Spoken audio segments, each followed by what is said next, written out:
I can't tell you how many times I've had people come to me and say, Alicia, I want to grow my podcast, but I'm not sure what to do. And I ask, how many times do you promote your show per week? Like if you have a weekly show, how often are you promoting it? And they're like, oh, I just promote it the day that it goes live. There's your first mistake. You want to talk about current and past episodes at least twice a week on each social platform. If you have a guest on your podcast, you want to make sure that you tag them every time. There are tons of ways and strategies to promote your podcast on each platform. We end up promoting podcasts about 3 times a week on each platform. And most of the platforms we use are Facebook, Instagram, LinkedIn, and Twitter. We've found that, especially with the algorithms that Facebook and Instagram have and LinkedIn, that you want to be able to keep pushing people to your content. Welcome to another episode of Listeners to Leads, where I'm helping podcasters launch and maintain a lead generating show. I'm your host, Alicia Galati, the CEO and head podcast strategist behind Galati Media, a full-service podcast management company. On this show, you'll hear my guests and I discuss everything it takes to launch a successful podcast and keep it running. If you're ready to get leads, land speaking gigs, and create deeper connections with your audience through your podcast, then this is the show for you. One of the burning questions that I see in every single podcast Facebook group is, how do I grow my podcast audience? You want to know, I want to know, everybody wants to know. Podcast growth is usually done by word of mouth. That is the number one way to grow your podcast. But obviously, we would like to grow faster. Word of mouth doesn't always grow so fast, depending on how engaged your audience is. So these 10 strategies will help you grow your podcast audience to the numbers you're looking for. Now, I'm going to preface all of this by saying we're not going to talk about paid advertising. These are organic ways to grow your audience. I personally prefer organic ways of growing your audience because I find that when you start throwing money at it, it can get a bit muddled. And I think that you should be throwing money at things like your one-on-one service. We'll do another episode about where your podcast sits in your funnel and how to push content out in a way that makes the most sense for your business in that funnel. Look out for that episode. Before we dive into these 10 different ways, I want to also say that podcast download numbers look different for everyone. Someone who has a highly engaged audience and talks about astrology or cults or self-improvement is going to find different download numbers than someone who is talking about productivity or very specific email marketing or anything like that. That's not to say that both of these podcasts and types of podcasts won't have very engaged audiences. We have clients where one client has 10,000 plus downloads a month. She has a very engaged audience. We have another client that has 500 downloads a month, and she has a very engaged audience. You want to meet your people where they are, and how much you've grown your podcast up to this point where you start thinking about, okay, how can I really up-level this strategy of growing this podcast audience? That's going to determine where your numbers are. I recommend that you look at the podcast stats for your podcast host to kind of determine where you rank on the scale of the other podcasters who are using the same podcast host as you. Libsyn has this, Buzzsprout has this. Obviously, I prefer Buzzsprout. You guys know we talk about Buzzsprout here. So make sure that you check them out if you're looking for a podcast host. Definitely love them. There's a link in the show notes where you can get $20 Amazon gift card if you sign up through my link. Definitely check out Buzzsprout. They have really great stats, and I really love they release them monthly, shows where you rank with other people, what the trends are, where people are listening, and it really helps to be able to clarify what's actually working. Don't forget that just because someone has a ton of downloads, that doesn't exactly mean that you need to have a ton of downloads. Someone in the same category is not going to have the same number of downloads. There are so many different factors that go into the downloads that's why we're talking about your podcast audience here. We're not talking about getting more podcast downloads. We want to grow that audience, that group of people who are like ride or die with you all the way. So, number 1, start marketing your podcast before you launch. Now, obviously, if you've already launched your podcast, then this doesn't really apply to you, but too many podcasts are launching to crickets. I'm sick of it. I see courses and programs and all the things out there that talk about launching your podcast in 14 days, launch your podcast in 1 month, launch your podcast in hours. Like, none of that makes sense. If you're launching a program for your coaching program or a new group program or a new freebie or something, typically you're not just going to be like, I'm going to throw this on my website and hope somebody finds it. No, you're going to talk about it. You're going to prime your audience up. But please, for the love of Tom and Jerry, please do not just say something special is coming to your audience. I want them to know exactly what's coming. I want them to be excited. I want them to be engaged. Let's get them super excited and ready to go. So one thing that my sister and I did for our hobby podcast is we grew our audience from nothing to about 500 people really engaged on our social media. And that allowed us to have 250 downloads in the first 24 hours of our launch. So that was really exciting for us, especially having such a small audience and having just grown that audience over the course of 3 months. It is possible. It's the same strategy that we use when we're working with clients and we don't launch anything in under 2 months. We prefer not to. We don't. We pretty much just kind of set that standard so that way we can make sure that the podcast launch is super successful. Second thing, nail your podcast niche. Niche, you know what I'm talking about. When you understand your podcast audience, it makes it so much easier to speak directly to them, and it helps you create content that your ideal audience actually wants to hear. So your audience wants to listen to your podcast, sure, but we don't want them to just listen to the trailer or listen to the first 3 episodes and say, wow, that was a waste of my time. Start asking your audience right now, get them engaged, ask them questions, ask them what they want to see in your podcast. What topics do you find interesting as well?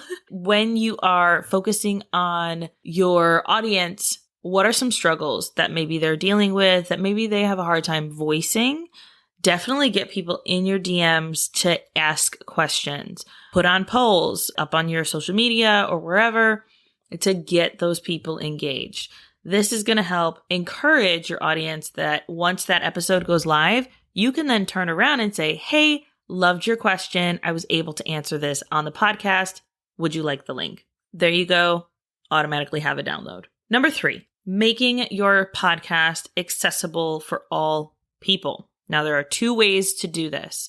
The first one is that you want to have your podcast available on all major and minor platforms. All right, let's talk about Apple Podcast here. Apple users make up about 23% currently, when this is recording, 23% of the world's smartphones, which means that if you only put your Apple Podcast link on your website, on your Instagram URL, like any of those things, you are pushing away over 70% of your audience or potential audience. Because when I get to someone's Instagram and I'm like, oh my God, I want to listen to this podcast, and I see an Apple URL, there's nothing I can do with that. Absolutely nothing. Other than go out of my way, if I really want to listen to the show, go out of my way, go on to Spotify, which is my podcast listening app of choice because all my music's there. I got my podcast there. It's where I like to listen. Going there, searching for them. If their podcast isn't very search friendly, then I have trouble even finding them. I search their name. I search their podcast name. It just ends up being more of a hassle for me as a listener than it needs to be. So instead, send people to your podcast host page, your website page, anywhere where they can find the podcast listening app of their choice. That's where you want to send them. The second way to make your podcast show more accessible is to transcribe your podcast. This is something that we offer all of our clients. We do just an AI version, so it's not perfect. It's not going to be a perfect version, but it still helps our clients to be able to offer this to their listeners if they need to and if they want to. We also have some clients that they like to keep these so that one day they can use it to write a book or create a program or whatever. So using those transcriptions to really be able to showcase their expertise as an awesome person, we love to see that as well. So those are 2 ways that you're going to be able to make your show more accessible. Number 4, utilize SEO. SEO is search engine optimization, and it's important so that way your podcast can be indexed on Google and found on Google.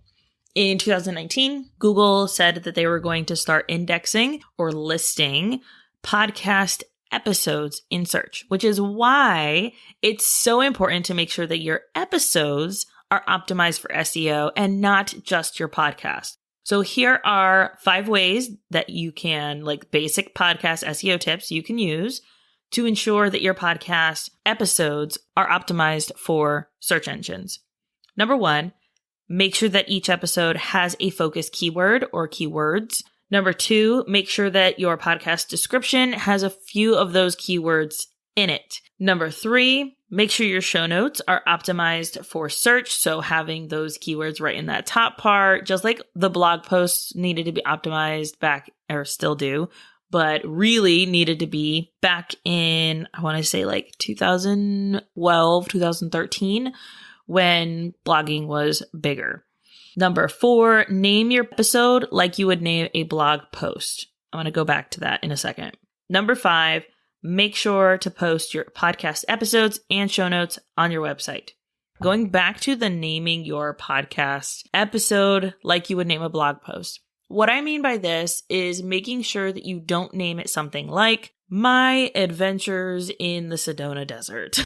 Nobody really cares. But you could say 5 new things that changed my life or something like that, where it focuses more on what you're going to be sharing with your audience rather than an experience you had.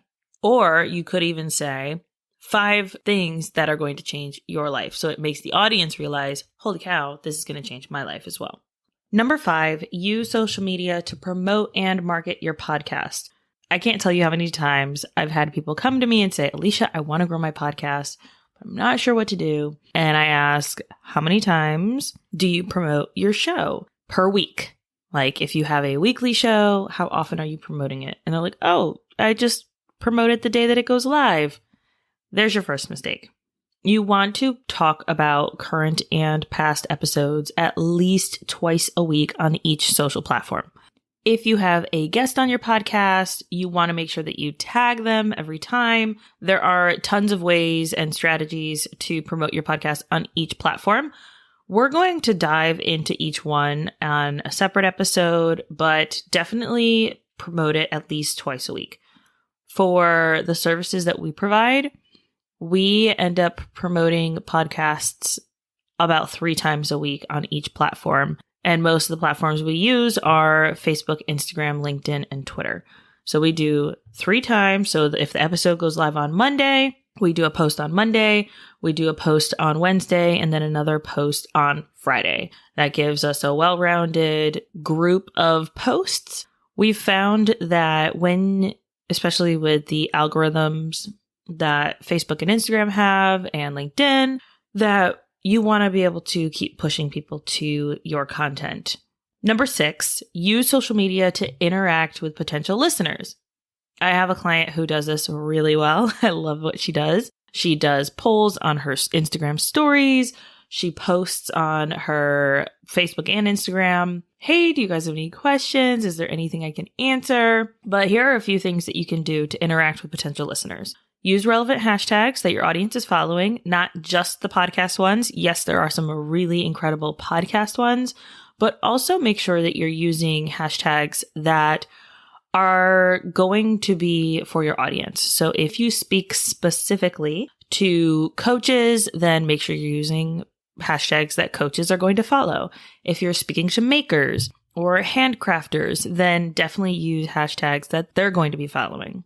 Number 2, comment on the posts of other podcasters who are in similar niches as you. The podcast community on social media is really strong and really close-knit. I definitely recommend doing as much as you can to get involved in a community, and we'll go over, that'll be number 7. But make sure that you are connecting with these other podcasters on social media. Number 3, stalk in the safest way possible. Stalk your followers or some of the followers of similar podcasts and engage on their posts. So that way you are connecting with a new audience, you're finding them, hanging out with them. My friend Jillian O'Keefe, shout out to Jillian. She is an amazing Instagram strategist, and I recommend checking out her mini course called Engage Like a Boss. And it will help you learn the best ways to grow your social media audience, specifically on Instagram, and engage with your audience in an authentic,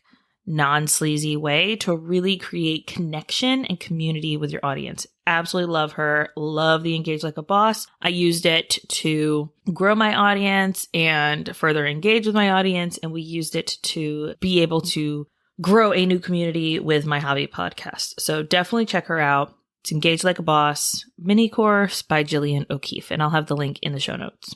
Number 7, join an active podcast community. There are some really, really awesome communities on Facebook that I personally really enjoy. If you are a Buzzsprout fan like myself, then definitely check out Buzzsprout. They always have new tips, new tricks, new things happening in podcasting. I listen to their Buzzcast podcast as well. It's all about, what's happening in the podcasting industry. Definitely love that podcast and love that Buzzsprout community. Podcast Movement is another one. It is the world's largest community of podcasters. I actually spoke at Podcast Movement one year. It was a ton of fun. Such an incredible community. Highly recommend. Definitely go check them out. Another one is She Podcasts. It is a community for women podcasters. So if you identify as a woman, they welcome you with open arms, and definitely check them out. They have conferences as well. I went to She Podcasts in 2019 and it was so much fun. And I plan on going to She Podcasts Live in 2021 as well. Very excited about that. Another one is the WOC podcasters, the Women of Color podcasters. It's an inclusive community for women of color. They have recently shifted their community to be a paid community, but it's less than $50 a year. So very affordable and still a great place for sharing resources, finding potential guests and collaborators, and just all around really great place to hang out. Number 8. Have guests on your podcast. So obviously you don't want to just have any guest. You have to be strategic about the guests that you have. For my own podcast, I have ensured that the people I talk to have had a podcast in the past or have pod faded or currently have a podcast. So they have to be a podcaster. That is like my one main criteria, as well as believing in equity for all people, because I feel like that's important. So that's my own preference. Obviously, you can pick and choose what kind of guests you have. As a recovering people pleaser, I understand wanting to say yes to everyone, but consider your audience every time. You have to think about your audience and what kind of value your guests are going to bring. Another thing that I've noticed people say is like, I have to have guests that have a ton of followers, or like I have to have big guests. And that's not necessarily true. There are podcasters and other like speakers and people who you can have on your podcast who might have a small but mighty audience. So they might have 2,000 followers on Instagram, but those followers are like ride or die, raving fans. That's what you want. You want those kinds of people instead of the ones who are constantly getting bombarded because they follow an influencer or some big business person and they're kind of sick of seeing all the emails and they may not open up all the emails from that person talking about where they were showcased on what podcast. So you want to make sure that you're being strategic in having a variety of guests. Another thing that I think is important that I think people forget about is that you can have newbies on your show as well. So if there's someone who's maybe a new podcaster, so for me, for example, if I had someone who is a new podcaster and maybe they were just looking for to talk about their launch. Sure, let's talk about it. I'm always down to talk about the pros and cons, what people have done well, what they've done wrong, all that fun stuff, and just looking at the ins and outs of their podcast launch. So if I have them on and then say in a year, their business explodes and they have a ton of engagement, people are Googling them, then my podcast episode is going to show up on there and then people are going to come listen. So that's why I think that it's important to not just have these big names that maybe later their ethics might be changing and you're like, whoa, didn't know you believed that. Okay, we need to delete that episode. We don't want to have to do all that. Make sure it's aligned with you. Make sure it's aligned with your audience and ensure that you are doing your best to make sure that your audience is getting value from these guests. Now, number 9, be a guest on other podcasts. All right, podcast pitching. There is a world of podcast pitching. There are companies that will do it for you. There are a few that I highly recommend. Angie Trueblood is one of them. We're also going to have someone on the show, Michelle Glogovac, and she has a podcast pitching agency where she does like the whole podcast matchmaking thing. She works with publicists and ensuring that pitches are done well. So definitely recommend her as well. You can find her at the MSL Collective, and Angie Trueblood, you can find her at angietrueblood.com. We'll have the links in the show notes for both of those. We did offer podcast pitching a while ago here at Galati Media, but I found that I just really did not enjoy what I was doing. I didn't enjoy pitching. So I was like, you know what? Not going to do that anymore. So you'll hear about those stories as I talk to guests and throughout the podcast for sure. Number 10, tell your audience to tell a friend.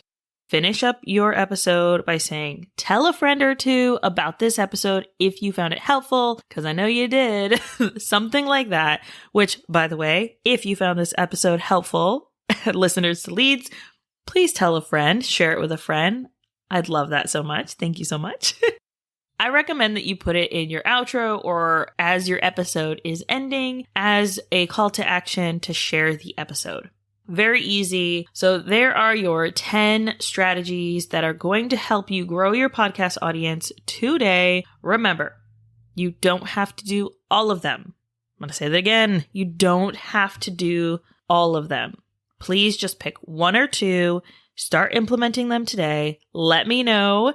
Send me a DM on Instagram. That's where I love to hang out. Send me a DM on Instagram if you listened to this episode and you started implementing something and how it's going for you. I'd love to talk it through with you, and we'll talk soon. All right. Bye, friends.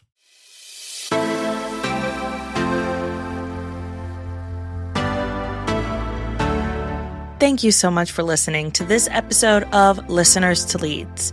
If you found something in this episode valuable, I would really appreciate it if you shared it with a friend who you know would also get value from it. Want to send me a message? My favorite place to hang out is Instagram. You can find me at alicia.galati. Let me know what your favorite takeaway was from the episode. And don't forget, turning those listeners into leads is actually easy.